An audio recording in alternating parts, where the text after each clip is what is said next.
Hello, welcome to KERB TV. As you saw in the ident, "Keep the Wheels Turning" is the theme of today's show. So hopefully that funky music got you in the zone for our show today. The focus of our shows on Thursdays is our traders, who are all obviously not doing markets, not doing what they normally do, but are swiveling to do different things. So if you'd like to support any of them during these times, you can support them via kerbfood.store. I'm joined by my co-host today, Ollie. Hey, Ollie. Hello, how you doing? Yeah, I'm good. I'm excited for today's show. We've got some great stuff. Me too. It's going to be a welcome relief from just playing Farming Simulator 19 for the last few days. Yeah.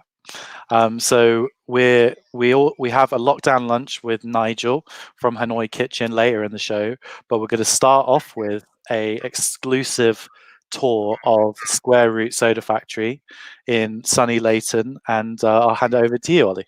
Very exciting. For anyone who's a big fan of how it's made, like me, we're just going to show you a quick video of what it looks like when the factory is running properly.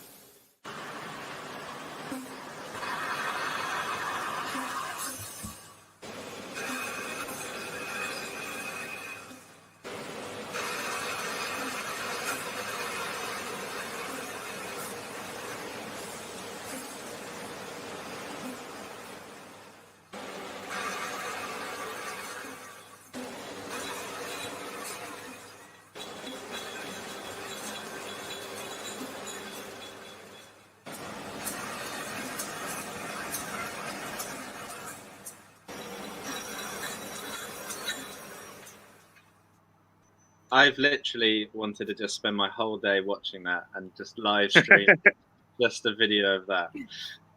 We're joined by Robyn and Ed, the founders of Square Root. Hi, guys. Hi. Hello. How are you doing? We've got Robyn up in the office on the mezzanine level. I'm in the warehouse now. Oh, you're in the She's warehouse? Up there. Yeah, above Ed. About up there somewhere. Yeah. Full dressed ready in the juicing room. Show us a little bit around your place and show us a bit of the kit that you've got. Sure. So welcome to the Square Root. I am on the factory floor. This is our juicing room. So this is where everything starts. We bring the fruit fresh in and we sort it and wash it in this place.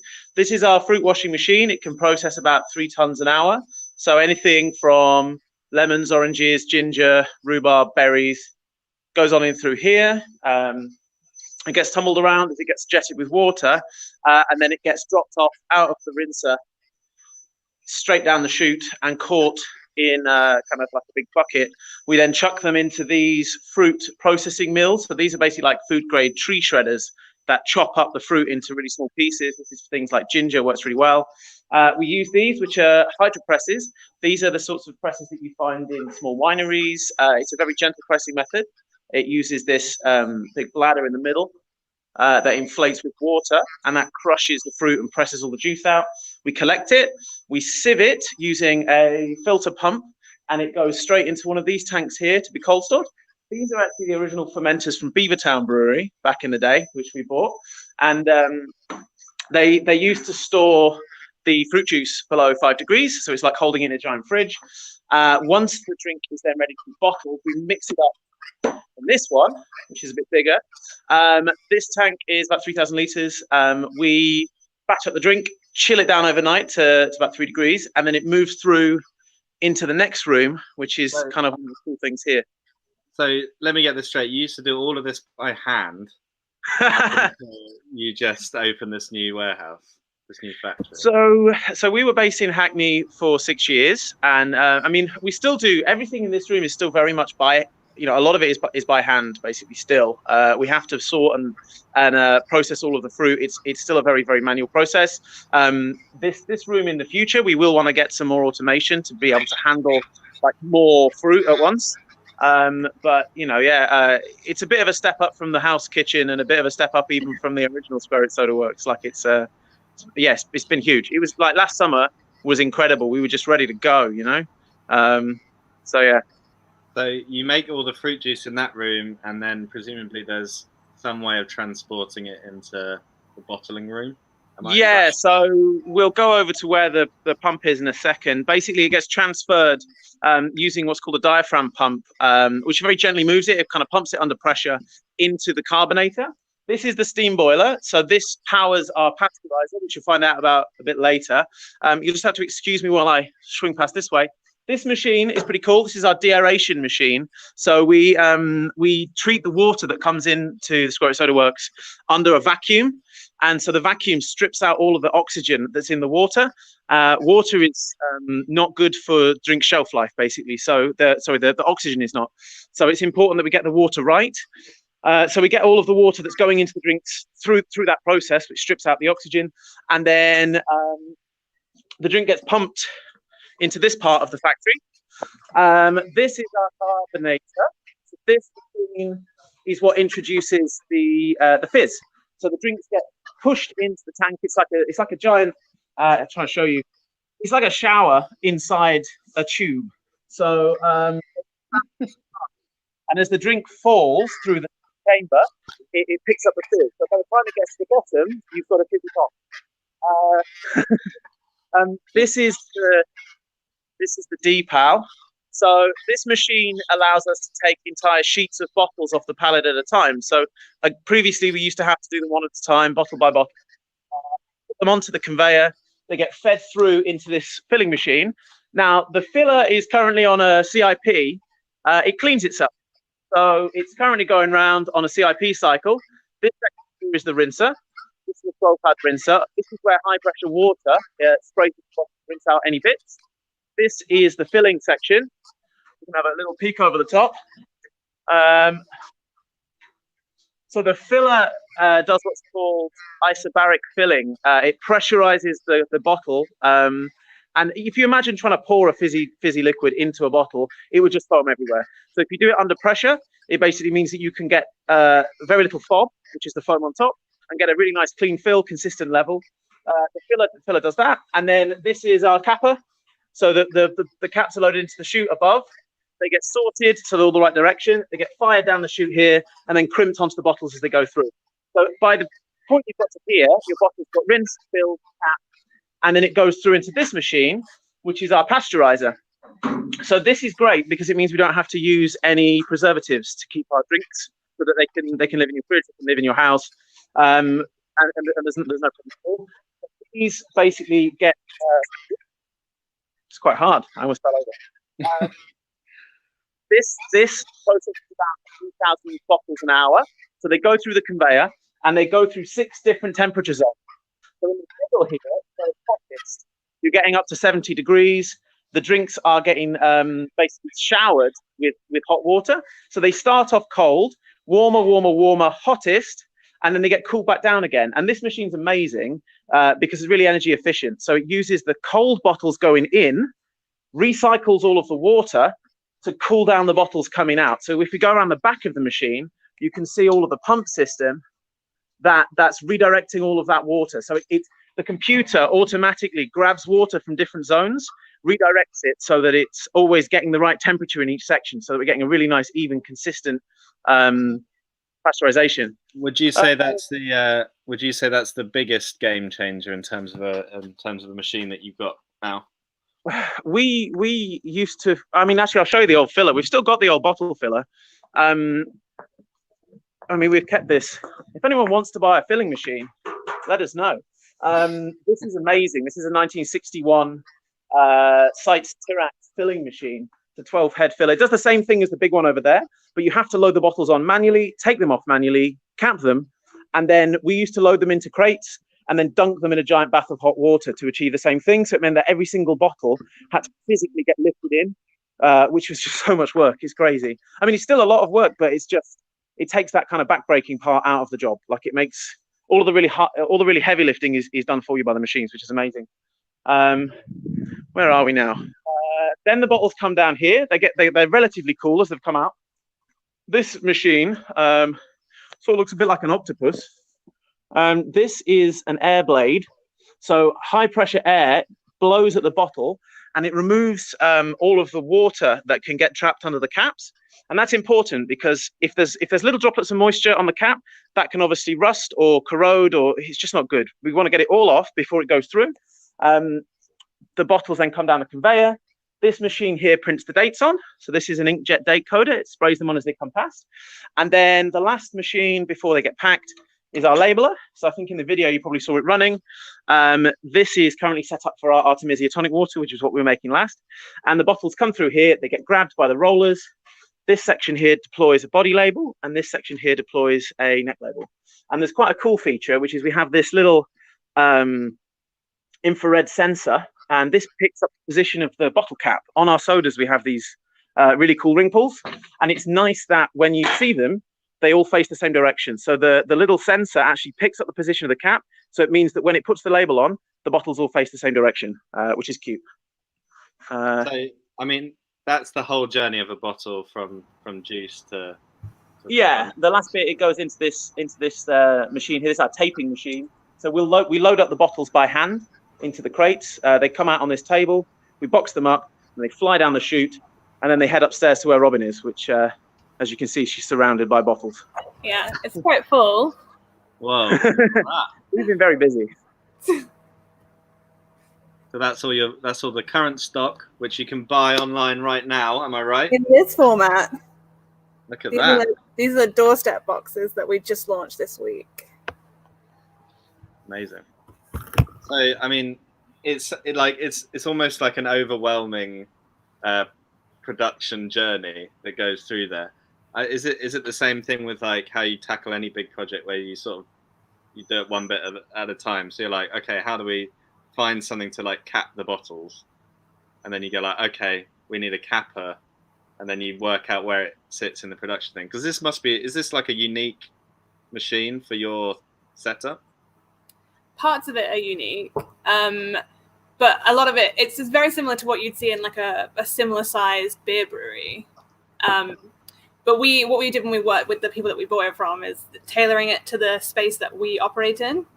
So all the conveyors and stuff are all measured to fit in the space and make the most effective use of it. It's crazy. It's an incredibly impressive machine. So let's talk lockdown. Ed, you can get changed. I'll see you upstairs in a second. He's going to do it on camera for us. I'm only taking a high vis off. So let's talk lockdown. So I think one of the things that people don't really realize is that actually, whilst people can't go to restaurants, a lot of the suppliers have been really affected by that as well.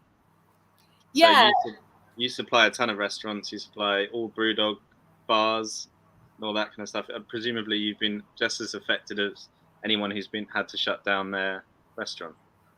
Yeah, so I would say that 95% of our customers are bars, restaurants, cafes, all the places that are now closed. So when that lockdown was announced, we lost most of our customers overnight, which was a really stressful thing to hear, obviously. But we also had, as I just showed you all, a completely stacked warehouse of stock. So the challenge that we've had every year has been Easter weekend. We always sell out. And then the next 4 weeks are absolute hell while we try and restock. And a lot of what I do at Square Root is sort of predicting what flavors we're going to sell when and how much, and therefore what we need to make. So I've just been doing this huge project to get everyone to make loads, make it up, so we'd have a full warehouse, so we wouldn't sell out. And now we have all this stock that we're not selling. But you've been pushing your online store a lot and trying to get people to deliver it to their home. Yeah, absolutely. And that's been it's been a good, bad challenge to have, because obviously we've been able to furlough so many of our staff because we don't need to make anything. So we can just focus on selling what we have. The pasteurizer that Ed was showing you gives our products a shelf life. So we have a year to sell all of this stock. So it could be worse. We could have nothing to sell and not be able to pay anyone to work for us. I think there's an interesting thing as well. When I think a company that started as probably just like you guys, just 2 people or 1 person, as it grows, you're like, oh my God, I can't believe how big the business is, but you still kind of remember what it was like when you first started. So you still have that like skill set to be like, right, I can start selling again. I can start speaking to all my friends in the industry about how they can start doing stuff as well. Have you seen like a return to what it was like almost when you first started Square Root? Yeah, exactly that. And right down to the fact that in the very, very early days, it was just me and Ed on an even smaller bottling machine than either of the ones that Ed showed you today, just like filling 2 bottles at a time, capping them 1 at a time. Right down to that, both of us, was it 2 weeks ago now, we did a production run. We make a tonic water for East London Liquor Company, and they're selling loads. So we were about to sell out, so we had to, just the 2 of us, put it together, make it, bottle it on that huge machine. That's crazy. It must be quite fun as well, because I think a lot of people who get into this business because they want to like make something as the business grows, they don't get to do that anymore. Yeah. Like presumably you have a whole team juicing everything.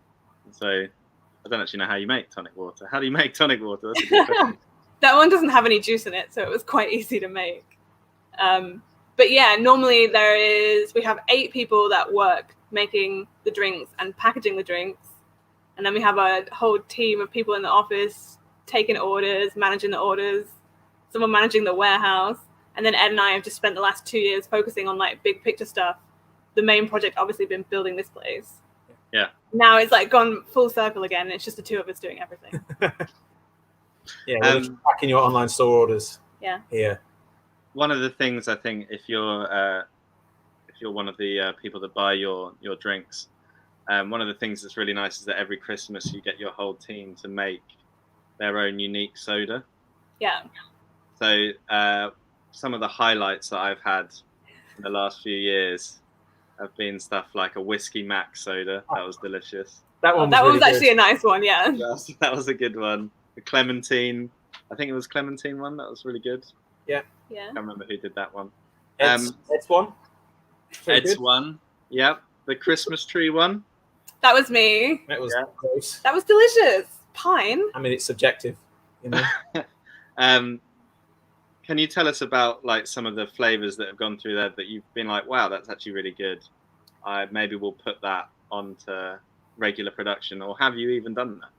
Yeah, we've got this one. This originally was a Christmas flavor.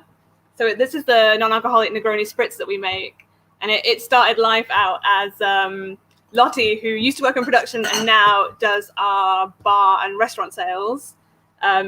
She wanted to create a non-alcoholic Spagliato cocktail, which is a Negroni topped up with Prosecco. And it was amazing. It like blew my mind that someone could create a recipe that was so on brand, like the first time they ever tried, and make something that was so delicious. Was it almost like a little bit annoying that they nailed it first time when you've been spending so many years like crafting these meticulous recipes? Not at all. It's amazing. So we also, because we're all competitive people, we turn it into a competition. So we send the sodas out to people, and then you're supposed to vote for your favorite. And that was I think like it got twice as many votes as anything else that year. So it was also the most popular with people as well. Yeah. Which really what was it, the Brexit one that won this year? Yeah, Brexit won this year. The art piece. Mark, he does our like financial management, so he has the least experience making drinks. So he's kind of the one. So the way it usually works is we split the team in half, and I manage a team, and our head of product, Jake, he manages a team.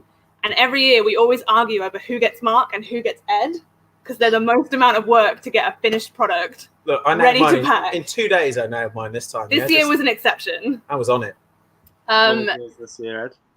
My one this year, it was a fermented ginger, lemongrass, and allspice kind of ginger beer thing. It was called Lozenge, so it was like supposed to create the reminiscent lozenge taste in an easy to drink format. A high concept soda. Yeah, I mean, unfortunately, this was even higher concept, the Empty Promises one. So we just, I mean, it's great. I'll crack one out live on air, like perfect, delicious. Thanks, Mark. I loved it. It was, I mean, for Mark is also very high concept. And then difficult, like low ability to actually deliver requires a lot of help. He's not going to like that you said that. It's true. He knows that. But this year I got Mark, and I loved it because all we had to do was put a cap on a bottle and make a label, because his concept was empty promises, a Brexit soda. Yeah. And unfortunately, there was no way to disqualify him either. So basically, he won Yeah, a resounding empty bottle, won the competition. But you know, hey, that's what it takes. One of the things another thing I quite like about London and the people sort of producing things in London is there seems to be like quite a strong community. Have you been in touch with any of the other producers who are doing similar things to what you do, and are they going through the same stuff at the moment? Is everyone being hit basically? Yeah, a lot of them are. So we come from the beer and brewing world. So most of our friends run their own breweries, and they had an even bigger challenge than we do. Usually they laugh at us because we put everything into bottle, and they can get away with putting loads of things into bulk keg. But kegs are obviously sold in bars and restaurants. So overnight they had a warehouse full of stock that was essentially worthless. So they had to figure out a way they can get it out the keg and into smaller packs and into people's houses, which is quite a big challenge. I'm certain if they took your tricycle to London Fields and just hooked a keg up to that, I'm pretty sure they'd be able to sell that out pretty quickly. Yeah, but you know, but is that social distancing? It's kind of questionable there, Ollie. What are some of those companies that you really admire, whether it's not in the UK or abroad? Sure. So we're obviously big fans of Howling Hops Brewery. It's where Ed used to work before doing Square Root. Yeah. And we have a great working relationship with Pressure Drop Brewery. I love the way they do stuff. They've started. I don't think they make the same beer twice anymore. Just Pale Fire. Just Pale Fire, yeah, which is quite funny and exciting. Well, yeah, I love both of those breweries as well. I think the Howling Hops Tank Bar in Hackney Wick is a lovely place to go. And they sell Square Root, I'm pretty sure. Both of them sell Square Root, obviously. Yeah, they better. So yeah, I think that kind of like production thing is going through quite a lot of struggle at the moment, just because all these businesses are having to adapt to a new normal, as everyone keeps saying. But there is still something that's quite seductive about that, like producing thing, isn't it? Yeah. Like I had a quick look on your LinkedIn's to see what you did before Square Root, and Ed, you worked with Howling Hops, and I believe, where did you work before Square Root, Robyn? Redemption as well, but yeah. So I worked at the Euston Tap, and then while I was at uni, I also worked for an arts charity called the Creative Society. Did you spend the whole time sitting behind a desk being like, oh, I kind of want to do something, make something? Is there something production-wise that people really have an affinity to? I just think it's really rewarding to do something with your hands. And like, I think my favorite thing about doing it in the start was seeing like a pallet of lemons arrive, and then 3 days later, a pallet of lemonade ready to sell. So you can literally see like the pallet of lemons shrink, and then the pallet of boxes stack back up, which is really, it's just such a satisfying thing to do. You can sit back and be like, literally this physical thing is what I did with my day's work. It's like a computer game, isn't it? Yeah. And then you have money at the end, hopefully. Hopefully. I think the best part about the early bit as well was, I mean, we still do this when we're doing events, but when we were on the stall, people were very honest, often brutally honest about your product. You know, they'd tell you very quickly if they thought it was worth the money or not, you know, or if they thought it was good or bad or amazing, you know, there was lots of like that's really what gave us the confidence to want to do this. Like, because this is a lot of like, you know, we could have not done this, but I mean, I think once we started to see that people wanted it, we almost couldn't not do this. Yeah. We had to do this because people were thirsty and seemed to like what we made. So we just carried on kind of going. I guess that face-to-face local bit is great. Yeah. Is that a challenge as well? Because presumably like the bigger companies and maybe some of your competitors don't put all of that same work in terms of like juicing everything from scratch and bottling it all in your own place. Is it a challenge then when you have to compete with them basically on price, because a lot of people will see a soda as a soda rather than like an artisan craft version? In a way, but then we almost have the advantage in that we control everything. So we've never made too much stock right now aside. We've never had to throw anything away. We've never had a production run cancelled on us. None of that. We always have, well, almost always have exactly what we need when we need it, or it's under our control to have that. Yeah, and we can be more seasonal or responsive as well. Like we can produce new lines faster. Yeah. We can develop recipes and bring them to market because we are able to innovate. We're not tied into huge production runs, and then we also don't have to worry about them marketing and just selling that one thing for a long time. Yeah. So this fits for us. I mean, I think this is what we wanted to do, and we stuck with it with the expansion as well because we loved what we'd done before, and we wanted to carry on with doing more of that and show that it could be done. I can see a TED talk in your future where you're talking about the benefits of vertical integration in business and direct relationships with your suppliers. Yeah, so I mean, you do loads of custom flavors as well, right? You've been. Yeah. I saw on the video you did. Was that for something global gathering? Oh, this is. That was so that was a collaboration we did with Brewgooder Brewery, who are based in Scotland. They did a project this year called Global Gathering, where they got, I think in the end, over 500 different breweries involved. And we all made a product and released it on the same day. And then the profits, or for us, the profits from selling this bottle are going to charity.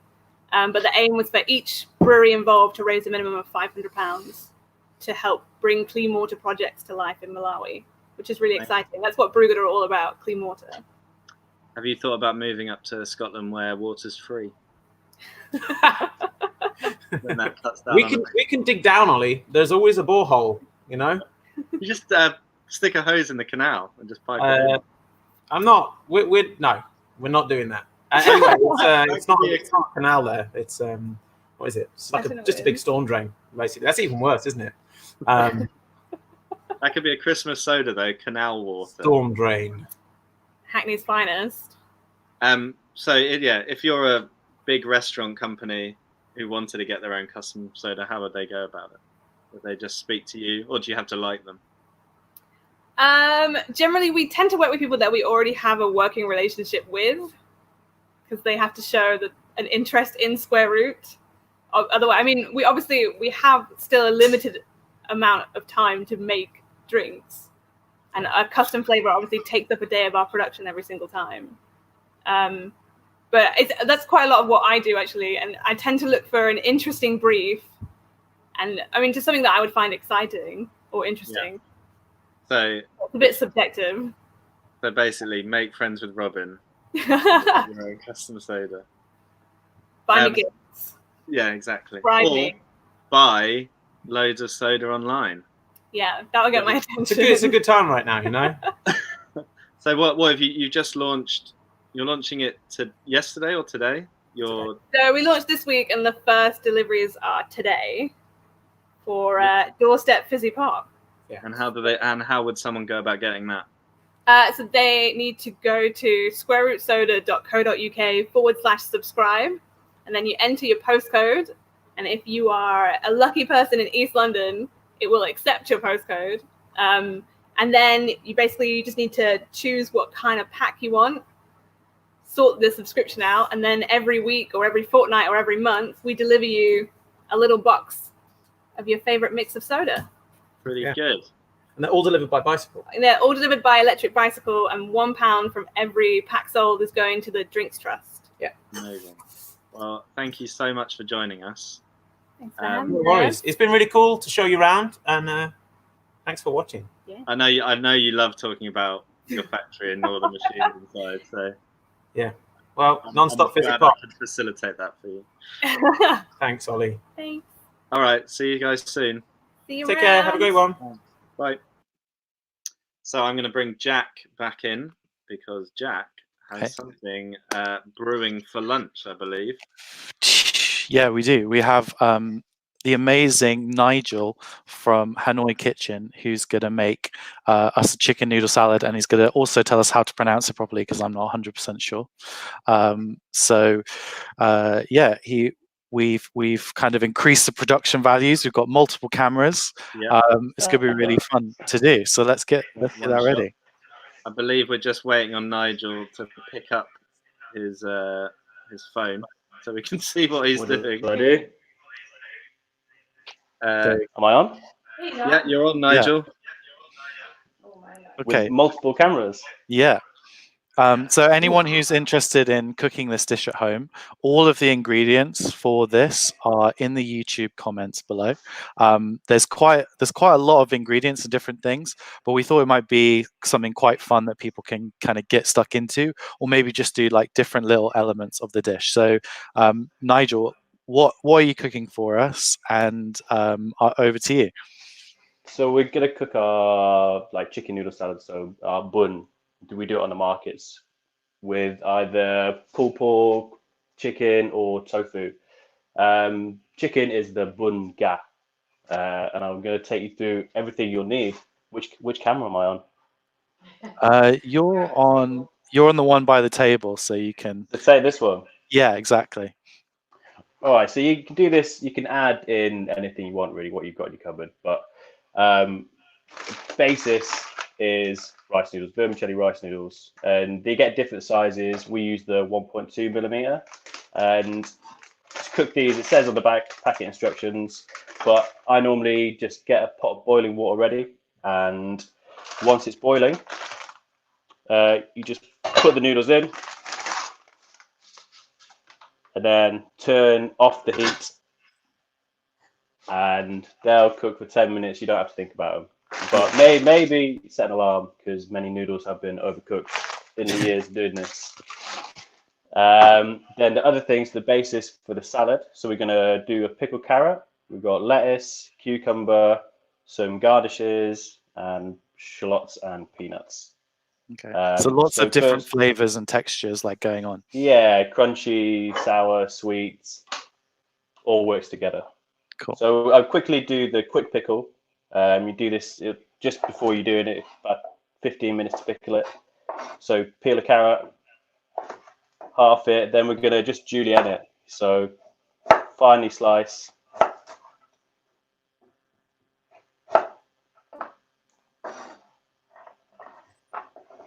And then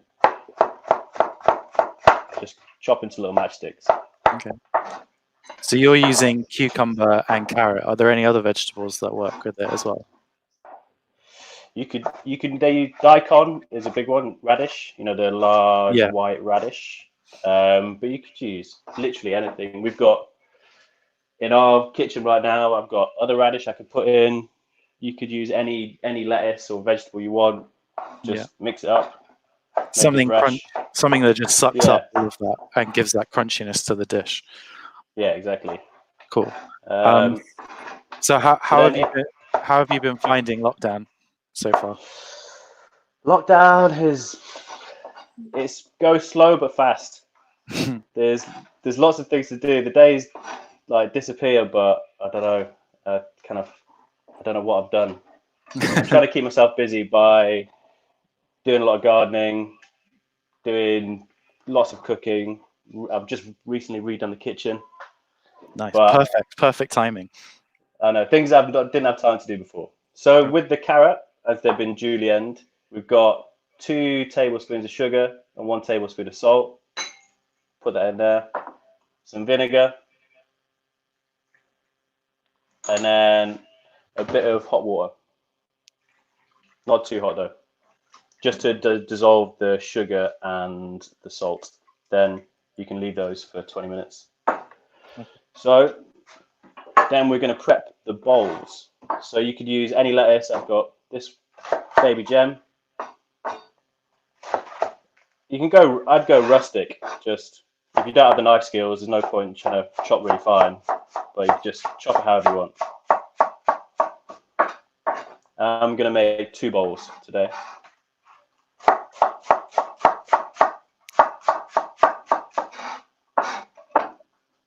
And also clean as you go. Yeah, classic. So someone's well trained. So is your background chefing, or did you do something else before you started doing Hanoi Kitchen? No background in chefing. I was studied architecture, and did about 3 years of that, and realised it wasn't for me. There's quite a lot of people from architecture who go into street food. Don't it? It's Really? yeah. Robert from Eatla was an architect. Ollie was telling me about a couple of other traders who used to be architects. Mate, I wonder what it is. It's tough. I really enjoy being outside, and that was like cooking and being outside. Those are my main draws. That's why street food is great. Yeah, I can cook and obviously be outside. Yeah. So then we've got cucumber. You can chop this however you want. I'm just gonna. You can do like that, or if you want, you can do batons, whichever you fancy. So that's part of the veg done. So before I marinated some chicken, I've already cooked it to save some time. The marinade is fish sauce, garlic, lime, sugar, and a bit of soy sauce. And you can find that recipe on the on the link below. Online. Do you have a favorite brand of fish sauce? I've gone for a fancy variety. Oh, Long Dan. But any squid brand is my go-to. Yeah, that's something you can get in most places, right? Yeah. And then we're going to make the dressing, the Nuoc Cham dressing, which we use on all of our dishes, and we make a vegan version as well, which is, again, it's the sweet, sour, salty element, which like brings everything together as well. Okay. So you need 200 ml of water, and you need to heat this up to dissolve the sugar.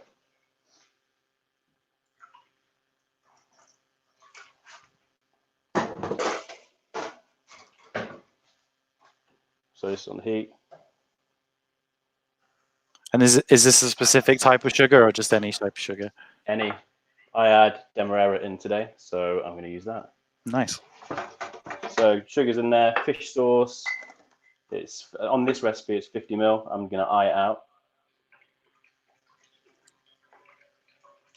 That looks about right, but obviously you can taste it. Half a lime for this amount. And try and get all the little bits out as well, like not just the juice. I like that technique of the fork, just getting into all the nooks and crannies of the lime. Get everything out. And this doesn't, for the salad, this is not a warm sauce, so just heat it up until the sugar dissolves, and then cool it down. It can be room temperature when you serve it. Cool. We're going to go a splash of vinegar. Then you got chilies, 1 chili, 1 garlic, and put it in there. And as soon as the sugar dissolves, I'm going to turn that off, and that'll be ready when these noodles will be ready in about 5 minutes, hopefully. Cool. What kind of made you fall in love with Vietnamese food? I've always loved like Southeast Asian flavors, and when I discovered Thai food as a kid, I was like, blew my mind. And I went to Vietnam to teach English for a year, and I'd never tried Vietnamese food before, and that was a big eye-opening experience because it just blew me away. Just how fresh it was and the flavors, I fell in love with it instantly. So yeah, it's just it's the combination of flavors which does it for me, and the Vietnamese is very fresh. So it's also quite healthy. Yeah. So we're going to build the base of the bowls while we heat up the sauce. So now, if you had not cooked the chicken before, obviously cook the chicken now. It'll take about 10 minutes. So lettuce, cucumber,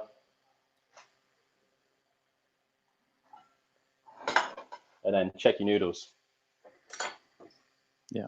So what kind of texture consistency are you looking for with the noodles? Just till they're soft so you can bite through them. Like you could break it easily. I think they're quite done. Perfect. So even that was 10 minutes. So always just keep checking. So now you've got to bring these down to cool. Otherwise, they'll keep cooking and go mushy. So just drain them in a colander and run cold water over it. Okay. So to stop the cooking, so that they just stay at that state. Yeah, exactly. Cool. And you can do this quite a long time before. So if you're in a rush, like don't do it then. Yeah. But they So don't last overnight. You can't do that. Yeah. They lose their moisture and go hard. So obviously this is the kind of thing you do a lot in the summer months, like as well as like banh mi and rice bowls and things like that. Yeah, this is the mainstay of our business. This is the dish I've done from the start. I wouldn't know how many packets of noodles I've cooked in my so many. Yeah. But yeah, I had this dish is mainly in Vietnam is with beef. So they do it with beef. And it's beautiful. Okay, so then they're drained, get the rest of the moisture out, and they're good to go. So depending on how much noodles you want, just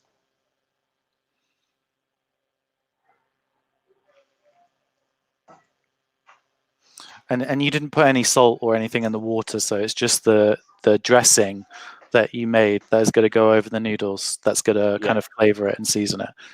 Yeah, and we'll put a little bit of soy sauce to finish. But this is salty enough. Like you don't think you want any more. And if just taste it as well. If you like it a bit sweeter, add a bit more. A bit of saltier, a bit more fish sauce, add a bit more. So that's good. The sugar's dissolved. It's good. Tastes nice. Then the chicken is done. So before we serve the chicken, we're just going to quickly fry up some bean sprouts in the same pan. Okay. To kind of pick up all of those like roasted flavors in the pan. Exactly. Leave the chicken in the corner. And literally won't take long. Like 2 minutes. I wanted to ask you, how is your new van doing? Because I know you bought a new van just before lockdown. Yeah, the new van is at the company which is going to convert it, but obviously they've stopped production of all vehicles. It was meant to be ready now, but they've stopped production of all vehicles till this whole situation is over. So I'm hoping in a couple of weeks they'll start. But it was meant to be used in the summer. We do all the big festivals. Yeah. And we booked in about 20 festivals, but I reckon they're all cancelled.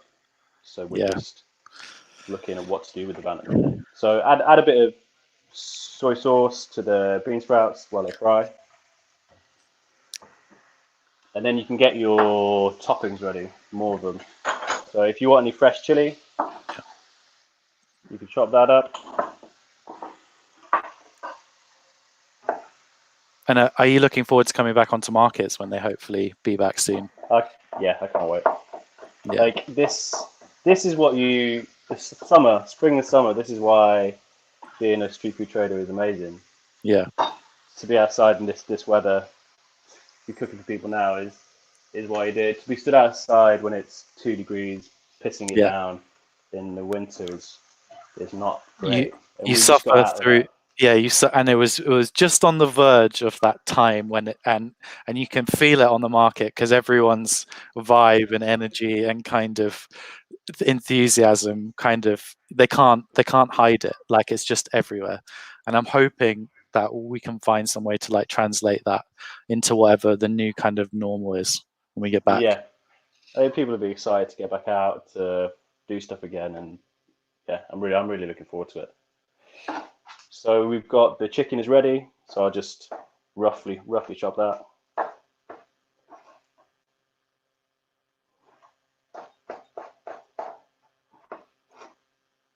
And like you said, you could do this with tofu. You could do this like with beef, I guess. What kind of beef would you recommend? Just any nice bit of steak. Okay. Rump, sirloin, anything. Marinate it in just soy, sugar, fish sauce, anything, any flavors like that, sweet and salty. And then bean sprouts on top. You can even use fish. You can literally use anything you like. Just some kind of protein to bring everything together. Yeah, exactly. Then we've got the topping. So this is done. You got a bit of coriander, fresh from our garden. Oh, nice. Same with the mint. I'm going to have loads of chili on mine, but Paola, my partner, will have none. Fresh chili.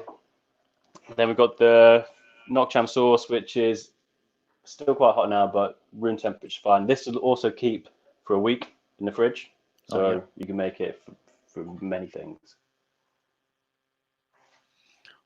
Pour on top maybe like a ladle full, not so it's not soup. It's more of it is a salad, so don't put too much in. Just to give it that kind of liquidy, like a little bit of consistency, yeah. Yeah, and then you got the crunchy elements on top. So you got roasted peanuts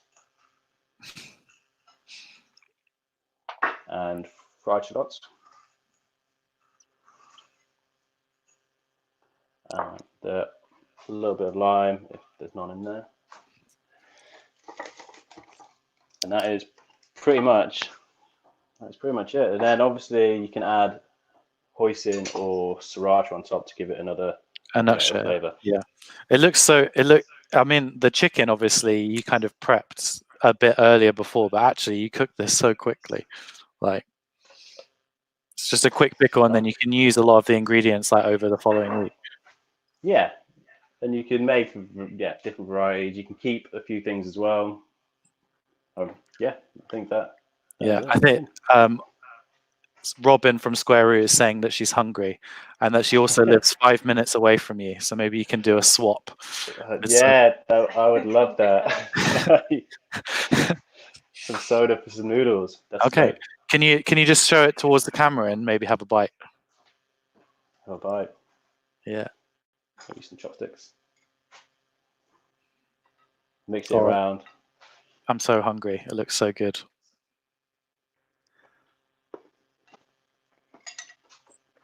Perfect. Okay. Good. Thank you so much for cooking with us today. I think that's like that's something that like people would go for so easily most of the time if they were like on a market, and something you could do so easily. And now it's obviously nice weather outside. You can get that chicken on the barbecue or any meat on the barbecue and make even a simpler version just with any noodles you want, some salad. Yeah. Just the Nuoc Cham dressing is the thing which really brings it all together. Okay. And that's really easy to make. Well, and they even do vegan fish sauce now, so you can substitute the real fish sauce for a vegan one. So yeah, nice one. Easy. Thank you so much for joining us today, and I really appreciate it. Is there any way that anyone can support you right now? Are you trading, or are you just taking it quietly? We're just thinking about the next step after my partner's pregnant, so we're also just getting ready for a baby as well. Okay, cool. But you can support us on the KERB app. You can buy a meal for the future. Thank you. But yeah, that's it. Just get ready to come back to all the markets whenever that happens. Hopefully sooner rather than later. Yeah, fingers crossed. We'll be there. Okay, thank you so much, Nigel. Amazing. I'll see you in a bit. All right, bye. Bye. Okay, well that was really quick and easy. I wish I had the ingredients to make that myself. Maybe I'll go to the shop and get myself some chicken or tofu to do it. So I'm going to bring Ollie back on the call for today. So jealous. So easy, so simple. I want to make that fish sauce dressing for sure. Me too. I've got all the stuff. I might actually try and do it later today. Cool. So I think that's everything for today's show. We're going to be doing another workshop on Tuesday, where we're going to be talking about hero dishes and what makes a hero dish and how you can try and create one for your street food brand, or if you're already running a street food business, how you can elevate it up to that kind of iconic status, which I think is really important for traders to have. Should we just explain what a hero dish is? Because I Yeah, don't know if sure. everyone knows what it is. Yeah, I kind of typed it into Google, and I was surprised that there wasn't much information about it. But the way that I would describe a hero dish is something that is a dish that's synonymous with you and your brand and your business, like a dish that tells a story and is kind of almost hard and impossible to find elsewhere, or at least if it's something that other people do, they don't do it exactly like you do it, and they don't do it to the quality and level. And I think the last thing is like a dish that people have to tell other people about. Like, if you think literally about what a hero is, it's about a story, and people tell stories about heroes and about legends, and it's something mythical, and it's something that inspires people and interests people, intrigues people. Yeah. What do you think? Is that a good explanation for a hero dish? Anything? I think that's a perfect explanation. When you think of someone like Bleecker, you might think of their Bleecker Black or just their bacon cheeseburger or something. But something like a Big Mac is a hero dish. Yeah. When you see a Big Mac or you hear about a Big Mac, you immediately think of McDonald's. Yeah. No one else can copy it in the same way. Burger King will try, but they can't do it. And that's one of the things we're going to be talking about actually on Tuesday, is that creating a hero dish doesn't necessarily have to be something that you completely start the business with. It's like lots and lots of people find that hero dish by getting out there, by experimenting, by putting themselves in different situations, and something from that emerges. Like the Big Mac is a really good example. That the Big Mac only existed 12 years after McDonald's started. Didn't know that. Good. Didn't know that. So good fact. Exactly. Good example. Exactly. So more facts like this in our history hero dish lesson on Tuesday. But in the meantime, you can watch any of our previous workshops, any of our previous episodes. You can support all of our traders that way here, kerbfood.store, via our Keep the Wheels Turning campaign, which is obviously part of the focus of today's episodes on Thursdays, talking about what our traders are doing whilst they can't trade and how they've swiveled to survive. So thank you very much for joining us today. Thank you. See you all soon. See you soon.